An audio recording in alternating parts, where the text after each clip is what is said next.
প্রথমত খুব অ্যাট্রাকটিভ গরু কেনা উচিত না। খুব সাজানো গোছানো গরু দেখে দারুণ লাগতেছে, এই গরুতে সমস্যা আছে। গরুর হাটে যারা লোকজন যায়, যারা গরু কেনা বেচা করে, এরা ম্যাক্সিমামই অসৎ। খুব সাবধান। আমি যদি একটু বলি, যেহেতু কোরবানির ঈদ সামনে, সেহেতু যে একটা তো হচ্ছে গরুকে এখন যা তা খাওয়ায় ফুলানো হচ্ছে, এটা আমরা সবাই কম বেশি জানি। তো একটা সাধারণ ক্রেতা হিসেবে সে অনলাইনে কিনুক, অনেক অপশান, এখন সে ঘাটে যাক, অনেক অপশান, সে ডেফিনেটলি তার এমনি তো রিলায়েবল লোক সে খুঁজবে, কিন্তু সবাই তো রিলায়েবল লোক চিনে না। মানে হ্যাঁ, আমি হয়তো আপনাকে চিনি, তো আমি হয়তো আপনার থেকে কিনলাম, হইতে পারে, কিন্তু সবাই তো আর সবাইকে চিনে না। তো এখন এখানে তাহলে আমি একটা সাধারণ মানুষ হিসেবে গরু কেনার ক্ষেত্রে কি কি দেখে আমি অ্যাটলিস্ট অনুমান করতে পারি যে এই গরুটা হয়তো বা সেফ হইতে পারে? প্রথমত ওই গরুটা খুব অ্যাট্রাকটিভ গরু কেনা উচিত না। খুব সাজানো গোছানো গরু দেখে দারুণ লাগতেছে, এই গরুতে সমস্যা আছে। সম্ভাবনা বেশি, সমস্যা আছে সম্ভাবনা বেশি আর কি। একটু কম অ্যাট্রাকটিভ গরু কেনাই ভালো। যেমন একটু আমি যদি বলেন যে অ্যাট্রাকটিভ বলতে কি, আপনি কি মোটার কথা, ফোলার কথা বলতেছেন, নাকি আপনি কিসের কথা? খুব ফোলানো ফাঁপানো, একদম নাদুস নুদুস না, একটু টাইট গরু কেনেন। ইঞ্জেকশন দেওয়া মানে সে ফোলানো ফাঁপানো হবে, অথবা তাকে এত বেশি পরিমাণে ইউরিয়া মোলাসেস এগুলো খাওয়ানো হয়েছে যে তার আসলে ভিতরে ইন্ডাস্ট্রিয়াল ফ্যাট জমে গেছে।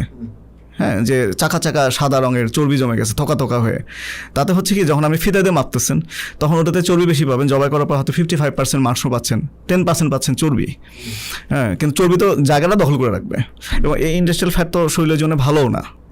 হ্যাঁ, তো দেখা দরকার হচ্ছে দেশি মুরগি, যেমন ব্রয়লার মুরগি কিন্তু মাংস একদম চমৎকার, একদম ফোলানো ফাঁপানো চমৎকার। দেশি মুরগি কিন্তু অতটা হবে না, সে একটু সুটকা বড়কা একদম মানে টাইট হবে। তো গরুর ক্ষেত্রে একই রকম, একটু টাইট গরু কেনা, মানে অনেক একটু বেশি অস্থির, আমরা যে পাগলা বলি আর কি, প্রত্যেকবার এদের চঞ্চল আর কি, খ্যাপা টাইপ, এটা ভালো হবে। সুস্থ গরু সে খুব চঞ্চল হবে এবং অত বেশি অ্যাট্রাকটিভ হবে না। অনেক বেশি অ্যাট্রাকটিভ গরু কেনার দরকার নেই। অনেক বেশি অ্যাট্রাকটিভ গরু কেনার একটা বড় রিস্ক হচ্ছে তাকে যা খাওয়ানো হয় সেটার কারণে আসলে ক্যান্সার মতো মানে কঠিন রোগ হওয়ার সম্ভাবনা যে অনেক বাড়ে, এটাকে আমরা আসলে এখন খুব সহজভাবে দেখি, বাট এটা সহজভাবে দেখার কোনো সুযোগ নাই। সুযোগ নাই। এবং আপনি মাংসটা খেলে ইমিডিয়েটলি অসুস্থ হবেন না, কিন্তু এটা ধীরে ধীরে ধীরে আপনার একটা বড় রকম ক্ষতি করতে পারে। আমার কাছে মনে হয় যে আমি ডেফিনেটলি কোনো কৃষি উদ্যোক্তা না, যদি কৃষি উদ্যোক্তাদের প্রতি আমার একটা গভীর সম্মান আছে। আমি হাটে যাই প্রতি বছর, প্রায় এই বছরও হয়তো হাটে যাব, এবং আমি যেটা দেখি সেটা হচ্ছে আমাদের গরুগুলো হঠাৎ করে অনেক সুন্দর হয়ে যাচ্ছে, যেটা আপনি বলতেছিলেন। হ্যাঁ, আমাদের দেশের গরু এত সুন্দর ছিল না, মানে যেটা বোঝা যায় এই সৌন্দর্যটা আসলে মেকআপ, আরোপিত মেকআপ, মানে অন্যরকম মেকআপ। তো এই মেকআপটা আসলে সবসময় ভালো না। আর কি লক্ষণ আছে যেটা দেখে মানে বুঝতে পারে, মুখের লালা বা ভাঙা শিং, বা আর কি লক্ষণ আছে যে লক্ষণগুলো দেখে সাধারণ মানুষ কিছুটা অনুমান করতে পারে যে গরুটা হয়তো কেনা রিস্কি হবে, বিপদ সংকেত? অনেক কিছুই আছে, যে আমি চামড়াতে যদি চাপ দেই সে ডেবে যাবে, আস্তে আস্তে আস্তে আস্তে ফুলে উঠবে, এটা একটা ইস্যু। তাহলে বোঝা যাবে যে হ্যাঁ এটা ইঞ্জেকশন করে, ভেতরে পানি জমে গেছে। তারপরে পেটও অতিরিক্ত ফোলা। হ্যাঁ, এটাই আসলে অনেক অ্যাট্রাকটিভ হবে, নাদুস নুদুস হবে। একটা আমি চামড়া চাপ দিয়ে দেখবো, পিছনে চাপ দিয়ে দেখবো। হ্যাঁ, চাপড় দিয়ে দেখে লাভ নাই, চাপ দিয়ে দেখতে হবে, যে চাপ দিয়ে পরীক্ষা করে নিতে হবে যে হ্যাঁ সে ধীরে ধীরে, যদি টাইট গরু হয় তো চাপ দিলে তো চাপ দেবো সাথে সাথে উঠে আসবে। হ্যাঁ, কিন্তু পানি জমলে চাপ দিব, সে ডেবে যাবে, অনেকখানি ডেবে যাবে, 1/2 ইঞ্চি ডেবে যাবে, ছেড়ে দিব, 1/2 ইঞ্চি 1 ইঞ্চি ডেবে যাবে, ছেড়ে দিব, আস্তে করে উঠে আসবে, স্লো উঠে আসবে, তার মানে ওটাতে পানি জমা, খারাপ লক্ষণ। এবং আরেকটা হচ্ছে জবাই করার পরে ওটা বুঝতে পারবেন, দেখবেন যে তার কলিজায় অনেক খারাপ, ফুসফুসের কালারটা খারাপ, তার মানে ওকে ফিড খাওয়ানো হয়েছে, রেডি ফিড খাওয়ানো হয়েছে। বাংলাদেশে যতগুলো রেডি ফিড আছে মোটামুটি ম্যাক্সিমাম রেডি ফিডের স্টোরের গোপনে মেশানো হয়, জেনে হোক না বুঝে হোক। হ্যাঁ, তো এই স্টোরেজটা তো অবশ্যই ক্ষতিকর। এখন ওই স্টোরেজ, যেমন ধরেন এখন মেয়ে বাচ্চারা 10 বছর বয়সেই তারা হচ্ছে অনেক ম্যাচিউর হয়ে যাচ্ছে, এটার কারণ হচ্ছে যে তারা চিকেন বেশি খাচ্ছে, আর ওই চিকেনের ভিতরে ইঞ্জেকশন করা ছিল, অ্যান্টিবায়োটিক এবং অন্যান্য ফিড টিট খাওয়ানো হয়েছে, ওইটা এসে এই আমাদের দেহে ইফেক্ট ফেলতেছে স্লো। 10 বছরের মধ্যে সে মানে অনেক বেশি গ্রোথ চলে আসতেছে, এটা ওই ফিডের কারণে, ফিডে যে স্টোরেজ এবং কেমিক্যাল যেটা এটার কারণে। আমাদের এখানে একটা জিনিস যেটা, সেটা হচ্ছে কি যে এখন তো অনেক উদ্যোক্তা এই গরুর এই ব্যবসাটাতে আসতে চাচ্ছে, ছোট পরিসরে বড় পরিসরে। আপনারা কত বছর ধরে করতেছেন? আমাদের প্রজেক্ট বর্গ 8 মাস চলতেছে। গরুর প্রজেক্ট? হ্যাঁ, তবে এটা করার আগে আমি 2.5 বছর মানে যখন আমি R&D করতেছিলাম যে নিজেকে তৈরি করার ব্যাপারটা, আমি 2.5 বছর ছাগল পালছি 10টা, ট্রিটমেন্টগুলো বোঝার জন্য, শেখার জন্য। এখন কোনো অসুস্থ হলে আমি মোটামুটি বুঝতে পারি যে এটা করা উচিত বা ওটা করা উচিত। আর খামারের ম্যানেজার যে ছেলেটা আছে, ও ঢাকার ছেলে, ও খুব দ্রুত শিখতেছে। হ্যাঁ, ও মানে আমি চাইছিলাম অভিজ্ঞ ছেলে নিতে, বাট সে জোর করে আমার সাথে রয়ে গেছে যে জাহিদ ভাই আমাকে 3 মাসের জন্য রাখেন, আমি যদি না পারি আমাকে বাদ দেবেন, আমাকে স্যালারি দিলে দেন, না দিলে না দেন, কিন্তু আমি আপনার এখান থেকে যাবো না। মানে সে মোটামুটি জোর করেই আমার ওখানে রয়ে গেছে এবং সে চমৎকার কাজ করতেছে এখন। আপনার আমি যদি ওই জায়গাটা আমি একটু করি যে সাধারণত মানুষ এই যে গরু পেলে বড় করব, ছাগল পেলে বড় করব, একটা তার কিছু টাকা আছে সেটার জন্য সে করতে চায়, নিজে করতে চায়, অনেকে বাগান বাড়ি দেয়। এই প্রজেক্টগুলো বেশিরভাগ ক্ষেত্রেই ফেল করে। হ্যাঁ, কেন ফেল করে? প্রথমত আসলে আমরা দেখি সেটা হচ্ছে, ধরেন আমি একটা ছাগলের খামার করব, অনেকে দেখে অনলাইনে দেখতেছে ছাগলের, গরুতে ইনভেস্টমেন্ট বেশি লাগে, আমি 30টা ছাগলের খাবার করবো। তো প্রথমত সে, এবং অনলাইনে প্রচারণা এবং সরকারি প্রচারণা দেখা যায় যে ব্ল্যাক বেঙ্গল করেন। এখন ব্ল্যাক বেঙ্গল প্রতিদিনের তার গ্রোথ হচ্ছে 20 গ্রাম, যদি একটা ছাগল খুব ভালো বাড়ে 20 গ্রাম। 20 গ্রাম আমি যখন বাড়িতে 5টা ছাগল পালবো, আশেপাশে লতা পাতা দিয়েই ওই ছাগলটাকে খাওয়াতে পারবো। এখন ছাগলের খাদ্যাভ্যাসের ভিতরে যেটা আছে, সে 50% পর্যন্ত বিভিন্ন রকমের লতা পাতা খাবে, বাকিটা সে ঘাস খাবে। এখন এই বিভিন্ন রকম যে লতা পাতা আমি যখন খামার করব, তখন প্রতিদিন তো আশেপাশে গ্রাম থেকে আমি সংগ্রহ করতে পারবো না। 30টা ছাগলের জন্য 50% লতা পাতা, এত পাতা 5 দিন 10 দিন 15 দিন পরে দেখবেন যে এলাকায় আর পাতা নাই, যার কাছে হাত দিচ্ছিস সেই রেখেছে, হ্যাঁ প্রতিদিন পাতা পেরে নিয়ে যাচ্ছিস। এবং তাকে যখন 80% আপনি ঘাসই খাওয়াবেন, নেপিয়া টেপিয়া, এই ধরনের যে বাণিজ্যিক ঘাসগুলো এখন চাষ করা হয়, এগুলো তার পুরো পুষ্টি নিশ্চিত করবে না।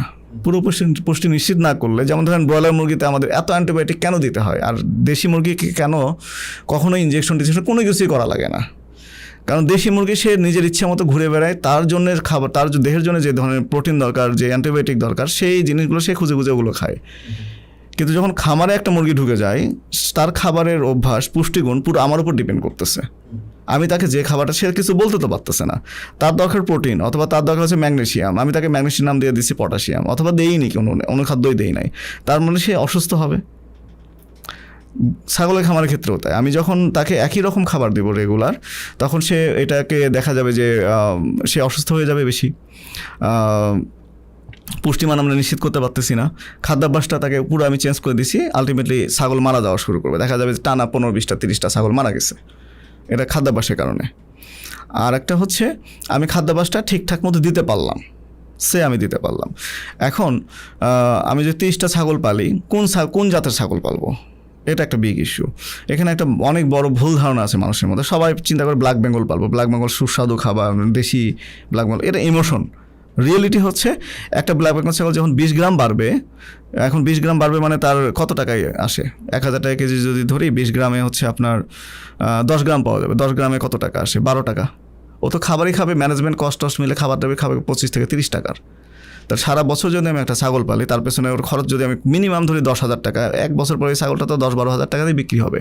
তাহলে এই যে পুরো প্রজেক্ট ম্যানেজমেন্ট কস্টটা কোত্থেকে আসবে? ম্যানেজমেন্ট কস্ট আপনি ধরেন নাই, খাবারই তো এর পেছনে খরচ চলে গেছে, তাহলে আলটিমেটলি পুরো প্রজেক্টটা ফেল করবে। কিন্তু আমরা যদি ধরেন বুয়ার জাতের ছাগল পালি, যেটা সাউথ আফ্রিকান অথবা বুয়ারি বলা যেতে পারে, বুয়ারি জাতে এরা পার ডে বাড়বে 200 গ্রাম, 180 থেকে 200 গ্রাম আমাদের দেশে বাড়ছে। আমি 4 মাসে বাচ্চাকে 36 কেজি হতে দেখছি। ওয়াও। তো দেশির সাথে ক্রস করা, দেশি মানে হচ্ছে দেশি বড় জাতের ছাগল, মানে দেশি ক্রস জাতের, দেশি না ক্রস জাতের ছাগলের সাথে বুয়ার পাঁঠা। এখন এখানেও একটা সমস্যা হচ্ছে, বুয়োর পাঁঠাটা 8 থেকে 10 লাখ টাকা পড়বে আমাদের বাংলাদেশে একটা পাঁঠা নিয়ে আসতে, এবং কীভাবে নিয়ে আসবো এটা তো জেনারেল একজন ছেলে বুঝবেও না, একজন জানবেও না, ডিফিকাল্ট নিয়ে আসাটা, প্রসেস কী হবে সেই হবে। তো সব মিলে ওই ছাগলটা পালন লাভজনক হবে। কিন্তু এই ছাগলগুলো বা ইন্ডিয়ান কিছু জাতের ছাগল আছে, গুজরি আছে, বা আপনার তারপরে আপনার বিটাল আছে, এই ছাগলগুলো আমাদের দেশে ভালোই বাড়তেছে। আমাদের উপমহাদেশের ছাগল আমাদের আবহাওয়ার সাথে সেট করে, আমাদের খাদ্যাভ্যাসের সাথে তারা সেট করে, বোরও করে। বোর ধরেন একই লটের ছাগল মানে জার্মানি চলে গেছে মাইনাসে, ওখানে সে সার্ভাইভ করতেছে। একই ছাগল ইন্ডিয়াতে রাজস্থানে আসছে মরুভূমির মধ্যে, একসাথেই ছিল সাউথ আফ্রিকা, সেটাও সে মানে সার্ভাইভ করে গেছে। তো বোরের এটা কিন্তু এই বোরের সমস্যা এটাই, প্রাইমারি স্টেজে ইনভেস্টমেন্ট অনেক বেশি এবং 6 থেকে 7 বছর লেগে যাবে তার একটা প্রফিটে যাইতে। এই সময় পর্যন্ত তাকে একটা ধৈর্য ধরে থাকতে হবে, বিগ ইনভেস্টমেন্ট রেখে তাকে অনেক সময় পর্যন্ত ওয়েট করতে হবে। এবং যেমন ধরেন টার্কি মুরগি খেতে যেটা হয়েছে, কেজি হয়েছে 3,000 টাকা এক পিস টার্কি। তো এত দাম দিয়ে তো মধ্যবিত্ত এটা খায় নাই। এটার দাম যদি কেজি 300 টাকা হইতো তাহলে মানুষ খাওয়া শুরু করতো। কিন্তু আমি একটা মানে বাচ্চা কিনছি 1500 টাকাতে, আমি ওটাকে কেমনে 300 টাকা বা 300 টাকা কেজি ধরে 1500 টাকা দিয়ে বিক্রি করি। আমি ওটা বেশি দাম ভেঙে বসে আছি, মধ্যবিত্ত ওই খাবারটাকে স্বাভাবিক গ্রহণ না করে ওটাকে ডিনাই করছে। আগে তো ভোক্তাও তৈরি করতে হবে। এখন আমি যদি বোয়ার জাতের 10 লাখ টাকা দামের একটা নিয়ে আসি, ওই ছাগল যে প্রোডাকশনগুলো বেরোবে, এই ছাগলগুলো 1 লাখ 1.5 লাখ টাকা করে বিক্রি করা হচ্ছে। এটা একটা ভুল থিওরি বা এটা একটা ভুল পলিসি। তো এখানে গভর্নমেন্ট যদি হেল্প করতো, কারণ ওই গভর্নমেন্টের জন্য তো 10 লাখ টাকা মানে গভর্নমেন্ট পর্যায়ে এটা কোনো বিষয় না। উপজেলা পর্যায়ে একটা করে ব্রিডিং দিয়ে দিল, অথবা 2-3টা একটা জেলাতে আগে পাইলটিং করতো। এটা বিএলআরআই বা গভর্নমেন্ট করতে পারে, প্রাণী আমাদের করতে পারে, এবং তাদের আমার মনে হয় এটা করা উচিত। মানে আমার কাছে মনে হয় এখানে একটা দুইটা জিনিস যেটা উঠে আসে হচ্ছে যে কিছু জিনিস আসলে হয় একদম একটা গ্রামের একজন ভদ্রমহিলা একটা ছাগল পালতেছে তার জন্য মানানসই, অথবা লেটস একটা বড় কোম্পানি 10 কোটি টাকা নামছে তার জন্য মানানসই। বেশিরভাগ মানুষ যারা হঠাৎ করে 10 লাখ টাকা বা 20 লাখ টাকা দিয়ে নামছে যে অনেক লাভ হবে, তার অনেক ক্ষেত্রে ব্যাপারে দক্ষ না। এবং তার থেকে বড় কথা হচ্ছে আরেকটা যেটা ইস্যু, সেটা হচ্ছে যে অসুস্থতা, এটাকে সে খুব আন্ডার এস্টিমেট করে। একটা হচ্ছে খাওয়ার খরচটাকে আন্ডার এস্টিমেট করে, একটা হচ্ছে যে এই যে আমার গরু বা ছাগলটা অসুস্থ হইতে পারে, সেই জিনিসটাকে মানুষ খুব আন্ডার এস্টিমেট করে। আরও একটা বিগ ইস্যু আমি বাদ দিয়ে ফেলছি, সেটা হচ্ছে যে আমি একটা খামার করবো, আমার কাছে 20 লাখ টাকা আছে, আমি প্রথমেই 8 থেকে 10 লাখ টাকা খরচ করে একটা লাক্সারি শেড বানাই ফেলছি। সো এরপরে যখন আমি এই শেডটা আমি 2.5 মাস পরে যখন দেখলাম কী ব্যাপার, আমি রাত্রে 2:30 বাজে আমাকে উঠে ছাগল অসুস্থ হয়েছে, সারা রাত যে জায়গায় থাকতে হচ্ছে, ঈদের দিন আমি বেড়াতে যেতে পারতেছি না। ছাগল ঈদের দিন তো ছুটি খাবে না, সে ঘাস খাবে, পাতা খাবে, তাকে ঈদের দিনও খাবার দিতে হবে, এবং তাকে রেখে কোথাও যেতেও পারতেছেন না আপনি। তো এই পেইনগুলোর করে যখন আসবে তখন সে চিন্তাগুলো, ঠিক আছে আমার তো আর ছাগল পালন ভালো লাগতেছে না, প্রথমে খুব রোমান্টিক ভাবছিলাম, এখন তো আর রোমান্টিক লাগছে না, তখন সেটা ছেড়ে দেবে। কিন্তু ওই যে 7-8 লাখ টাকা খরচ করে যে শেডটা তৈরি করলো, এই শেডটা সে এখন কী করবে? এরকম অনেক শেড আমি পরিত্যক্ত সেটা। তো আসলে উচিত হচ্ছে যত কম খরচে প্রথমে আমি, ঠিক আছে আমি 10টা ছাগলে যেমন আমি 10টা ছাগল পালছি, 10টা ছাগল 2.5 বছর পালার পর আমি বুঝতে পারছি যে ছাগল পালনটা কমার্শিয়ালি ভায়াবল না আমাদের দেশে। এটা হয়তো যে অস্ট্রেলিয়াতে আমি আছি, আমার মানে 10,000 একর জমি আছে এবং ওখানে আমি 15,000 ছাগল ছেড়ে দিয়ে রাখছি, আল্লাহর ওয়াস্তে ওরা ঘুরে বেড়ে খাচ্ছে, জীবনে কোনো দিন দড়ি চোখে দেখে নাই, ওর খাবারটাও খুঁজে খুঁজে খাচ্ছে, আমার কোনো সমস্যা নাই, আমি লট ধরে বিক্রি করতেছি এবং ভালো জাতের ছাগল বিক্রি করছি। তো আমাদের দেশে তো ওই রকম মানে প্রশ্নই আসে না। এই ভিডিও ক্লিপসগুলো যদি আপনি মিস করতে না চান, পার্সপেক্টিভ ক্লিপসে সাবস্ক্রাইব করুন।